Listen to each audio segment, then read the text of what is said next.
Cryptography, it's a great leveling field. I mean, specifically, zero knowledge falls into like one of two categories, right? It's like it's either computational compression or computational privacy. You take a lot of compute and you sort of hide all the inputs, or you take a lot of compute and just like go, here's the true value. So that's, I think, where cryptography really shines. I think local communities will always need this because it's very hard to build these trust systems without strong cryptographic proofs.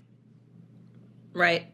And like, we are kind of trying to hide over this fact a lot in our current societies. And this is, I think, why trust is really fraying, actually, because it's very hard to trust things that you just like randomly see and receive over the internet because it's all unauthenticated. And like 100 years ago, we didn't have this problem because your trust circle was the 200 people in your village. And like you saw each other like once a week, right? So cryptography is about scaling this trust and like making this work to slightly larger sets of people. Now, I don't think that you can use cryptography to scale trust systems to hundreds of millions of people, actually.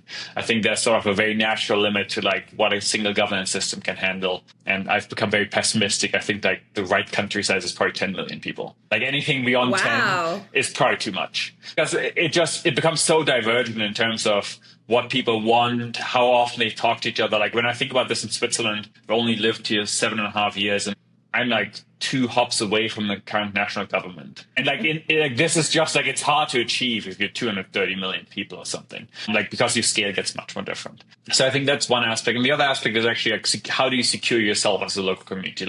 How do you make yourself tamper-proof against outsiders? How do you make your data resilient against outside influence? How do you make sure that you don't leak data to sort of like very external parties? And this is why, like, I think like one of the reasons why I should care about privacy is for this like community or / national defense approach, that like you don't want to leak all your like networking graph to North Korea. I mean, this is why in the US and the West in general, like we're very toxic towards TikTok, because for the first time we're experiencing what it means to like leak large amounts of data to third countries. And I really think, I mean, this should be the wake-up call that maybe the right design isn't that like we hope that we're always globally the best player, but rather we like design systems where we just like everyone can like have local data sovereignty, for example. Because like now the sort of path dependency is turning against us.